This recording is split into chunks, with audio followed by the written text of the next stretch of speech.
Israel और फ़िलिस्तीन दो ऐसे देश हैं जिनका विवाद काफ़ी लंबे समय से चला आ रहा है। दोनों देशों के बीच शांति स्थापित करने और मतभेद को ख़त्म करने के लिए कई बार समझौते हुए, पर निष्कर्ष कुछ खास नहीं निकल सका।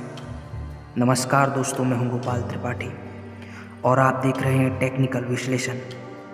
आज हम आपको इस वीडियो के माध्यम से उन सभी वजहों के बारे में बताएंगे जिसके कारण इन दोनों देशों के बीच का विवाद दिन प्रतिदिन बढ़ता चला गया।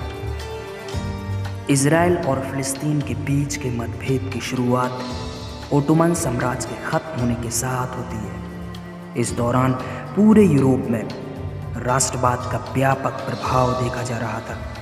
कई देश टुकड़ों टुकड़ों में बटे थे। राष्ट्रवाद की लहर इन्हें एक कर रही थी। इटली और जर्मनी जैसे देश राष्ट्रवाद के नाम पर एक हो रहे थे। इसका प्रभाव यहूदियों के बीच भी देखने को मिला। राष्ट्रवाद की भावना यहूदी लोगों के बीच जागने लगी। उन्हें अपने पवित्र स्थान पर दोबारा जाकर बसने की लालसा उठी। यहीं से ज़ियोनिस्ट आंदोलन की शुरुआत होती है। 19वीं शताब्दी में यहूदियों की यह पवित्र भूमि फ़िलिस्तीन के नाम से जानी जाती थी। इस दौरान पूरे यूरोप में यहूदी बिखरे हुए थे। उनके साथ यूरोप में काफ़ी शोषण होता आया था। ज़ियोनिस्ट आंदोलन के दौरान शुरुआत में छोटे स्तर पर यहूदियों का पलायन फ़िलिस्तीन की ओर हुआ। इसके बाद आता है प्रथम विश्व युद्ध का दौर। 1917 में बेलफोर डिक्लेरेशन आया। कई लोगों का मानना है कि बेलफोर डिक्लेरेशन ही वह प्रमुख वजह थी जिसने इज़राइल और फ़िलिस्तीन मतभेद को जन्म दिया। 1917 में प्रथम विश्व युद्ध के दौरान जब ओटोमन हारने की कगार पर था, उस समय ब्रिटेन के विदेश मंत्री सर आर्थर बेलफोर ने एक डिक्लेरेशन जारी किया। इस डिक्लेरेशन में यह इंगित किया गया कि ब्रिटेन यहूदियों को उनकी पवित्र भूमि फ़िलिस्तीन देगा और वहां उनका पुनर्वास करवाएगा। वहीं दूसरी ओर ब्रिटेन ने चुपके से फ्रांस और रूस के साथ साइक्स-पिकॉट एग्रीमेंट पर हस्ताक्षर किया। इसके अंतर्गत उसने पूरे मध्य पूर्व को अलग अलग हिस्सों में बांट दिया और तय किया कि प्रथम विश्व युद्ध की समाप्ति के बाद कौन सा देश किसके हिस्से में जाएगा। इसमें उसने फ़िलिस्तीन को अपने हिस्से में रखा। सीरिया और जॉर्डन फ्रांस को दिया गया। वहीं तुर्की का कुछ हिस्सा रूस के पास गया। एक तरफ ब्रिटेन ने सामूहिक तौर पर कहा कि फ़िलिस्तीन हम यहूदियों को देंगे, वहीं दूसरी ओर उसने गुपचुप तरीके से साइक्स-पिको एग्रीमेंट के तहत यह हिस्सा अपने पास रख लिया। प्रथम विश्व युद्ध खत्म होने के बाद ओटोमन साम्राज्य की हार हो चुकी थी। फ़िलिस्तीन में ब्रिटिश शासनादेश की शुरुआत होती है। बेलफोर डिक्लेरेशन के कारण भारी मात्रा में यहूदियों का पलायन फ़िलिस्तीन में हो रहा था। इस दौरान यहाँ पर यहूदियों की तादाद तेज़ी से बढ़ने लगी थी। फ़िलिस्तीन में जो यहूदी पलायन कर आ रहे थे, उन्होंने यहाँ आकर ज़मीनें खरीदनी शुरू कर दी। धीरे धीरे यहूदियों का फ़िलिस्तीन में विस्तार होने लगा। अब यहूदियों ने अरब फ़िलिस्तीनियों से ज़मीन खरीदने की दरें पहले के मुकाबले और भी ज़्यादा बढ़ा दी। यहूदियों का फ़िलिस्तीन में व्यापक विस्तार होने लगा था। फ़िलिस्तीन में अपना प्रभुत्व मजबूत करने के बाद यहूदियों ने अरब फ़िलिस्तीनियों को भगाना शुरू कर दिया। इसके कारण 1936 में अरब फ़िलिस्तीनियों ने विद्रोह कर दिया। इसे दबाने के लिए ब्रिटिश सरकार ने यहूदी सेना की मदद ली। बाद में अरब फ़िलिस्तीनियों को शांत करने के लिए ब्रिटिश सरकार ने यहूदी माइग्रेशन पर कई तरह की पाबंदियां लगा दी। इसके चलते यहूदी लोग ब्रिटिश सरकार के खिलाफ हो गए और छुप छुप कर उन पर गोरिल्ला हमला करने लगे। इसके बाद द्वितीय विश्व युद्ध की शुरुआत होती है। हिटलर के शासन के अंतर्गत पूरे यूरोप में भयंकर स्तर पर यहूदियों का नरसंहार हुआ। करीब 42 लाख यहूदियों को गैस चैम्बर में डालकर मार दिया गया। यूरोप में रह रहे यहूदियों को महसूस हुआ कि फ़िलिस्तीन के अलावा कहीं कोई दूसरी जगह नहीं जहां यहूदी सुरक्षित रह सकें। द्वितीय विश्व युद्ध के बाद संयुक्त राष्ट्र संघ अस्तित्व में आया। वहीं दूसरी तरफ यहूदी और अरब के लोगों के बीच का मतभेद काफ़ी ज़्यादा बढ़ गया था। ब्रिटेन इस मसले को हल करने में सक्षम नहीं था, इसलिए उसने यह मसला संयुक्त राष्ट्र संघ में भेज दिया। इस मसले पर संयुक्त राष्ट्र संघ में वोटिंग हुई और नतीजा निकला कि जहां यहूदियों की संख्या ज़्यादा है उन्हें इजराइल दिया जाएगा, वहीं जिस जगह पर अरब बहुसंख्यक हैं उन्हें फ़िलिस्तीन दिया जाएगा। तीसरा था यरूशलेम। इसे लेकर काफ़ी मतभेद थे। यहाँ आधी आबादी यहूदी थी और आधी आबादी मुस्लिम। इसे लेकर संयुक्त राष्ट्र संघ ने अपने फैसले में कहा कि इस क्षेत्र पर अंतर्राष्ट्रीय नियंत्रण लागू होगा। यूएन के इस फैसले के फौरन बाद ही नवनिर्मित इजराइल के पड़ोसी देश इजिप्ट, सीरिया, इराक और जॉर्डन ने उस पर हमला बोल दिया। इस युद्ध में इजराइल ने अपना बचाव करते हुए इन चारों देशों को हरा दिया। इस लड़ाई के बाद जॉर्डन के पास फ़िलिस्तीन के पूरे वेस्ट बैंक का नियंत्रण आ गया, वहीं गाजा पट्टी पर इजिप्ट का, वहीं थोड़ी बहुत जगह फ़िलिस्तीन की बची थी। इस पर इजराइल ने कब्जा कर लिया। इस युद्ध के कारण फ़िलिस्तीन का अस्तित्व ना के बराबर हो गया। युद्ध में इजराइल ने फ़िलिस्तीन के 50% हिस्सों पर कब्जा कर लिया था। इस युद्ध के वजह से लगभग 7 लाख अरब फ़िलिस्तीनियों को बतौर शरणार्थी अपना देश छोड़ना पड़ा था। अरब इजराइल युद्ध के बाद इजिप्ट, सीरिया और जॉर्डन ने 1967 में फिर से इजराइल पर हमला करने की योजना बनाते हैं। उनके इस हमले से पहले ही इजराइल ने इन तीनों देशों पर हमला बोल दिया। हमले में तीनों देशों को काफ़ी नुकसान पहुंचा।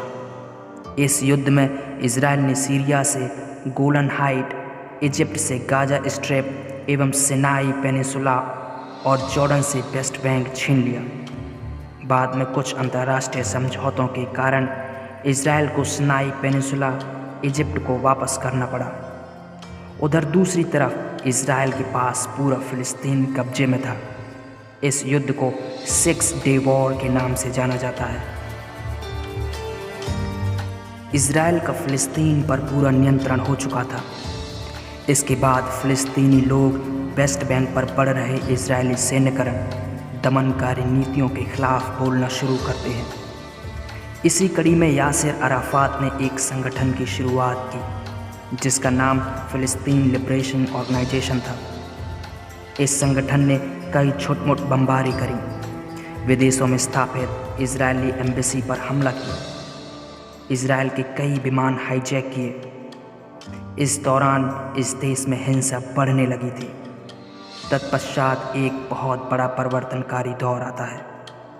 दोनों देशों के बीच शांति स्थापित करने के लिए 1993 में ओस्लो एक और समझौता होता है। इसमें यह निर्णय लिया गया कि फ़िलिस्तीन इजराइल को एक अंतर्राष्ट्रीय देश के रूप में स्वीकार करेगा।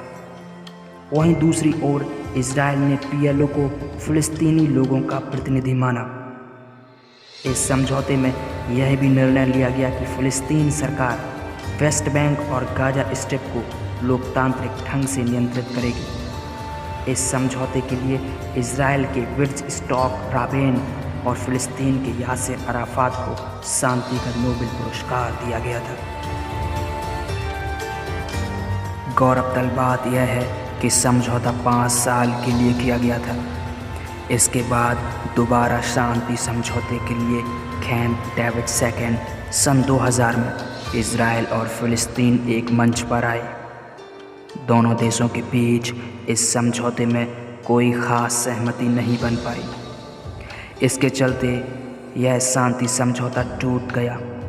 तब से लेकर आज तक दोनों देशों के बीच किसी मुद्दे पर सहमति नहीं बन पाई है। दोनों देशों के बीच दोबारा मतभेदों की शुरुआत तब होती है जब कैंप डेविड समझौते के फौरन बाद इजरायली राष्ट्रपति एहूद बाराक फिलिस्तीनी सीमा में 1000 सैनिकों के साथ टेम्पल माउंट पर जाते हैं। इस कारण फिलिस्तीनी लोगों का गुस्सा फिर से फूट पड़ता है। नतीजन दोबारा हिंसक झड़पों की शुरुआत होती है।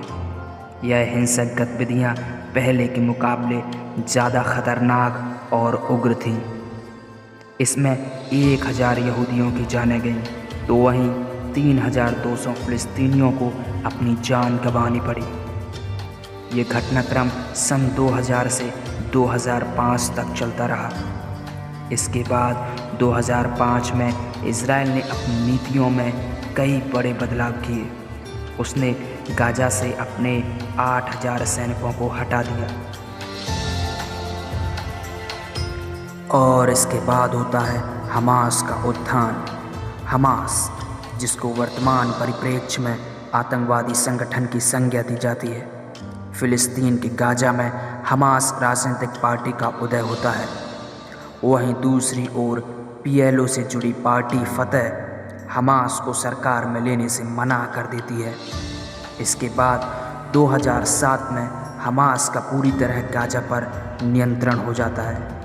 इस कारण फतह को वहां से जाना पड़ता है।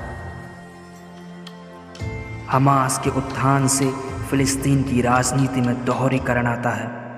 पहले केवल एक ही पार्टी जो कि PLO थी। फिलिस्तीन के इन दोनों पार्टियों की विचारधारा एक दूसरे से पूरी तरह भिन्न है। इस कारण दोनों देशों के बीच मतभेद और भी बढ़ गए हैं।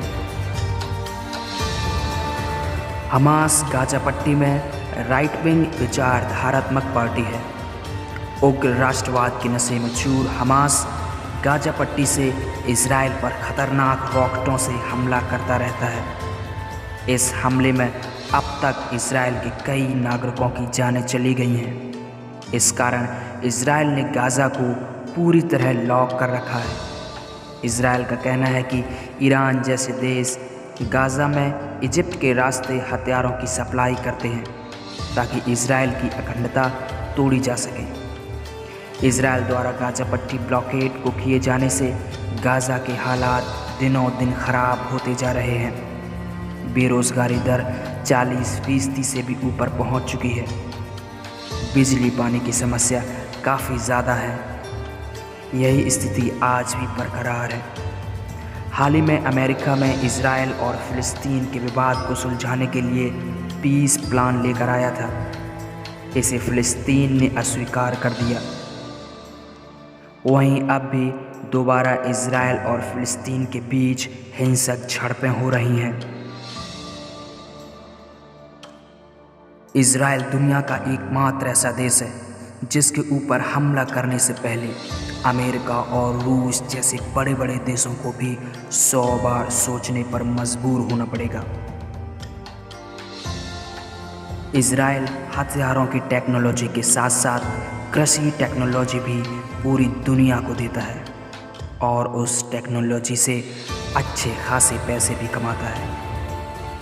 अगर आपको इजराइल और फिलिस्तीन की ये कहानी अच्छी लगी हो तो आप हमें कमेंट बॉक्स में ज़रूर बताएं। अगर आप हमारा वीडियो फेसबुक पेज पर देख रहे हैं तो पेज को लाइक करें और अगर यूट्यूब पर देख रहे हो तो चैनल को सब्सक्राइब करें और वीडियो को लाइक करें। Thank you.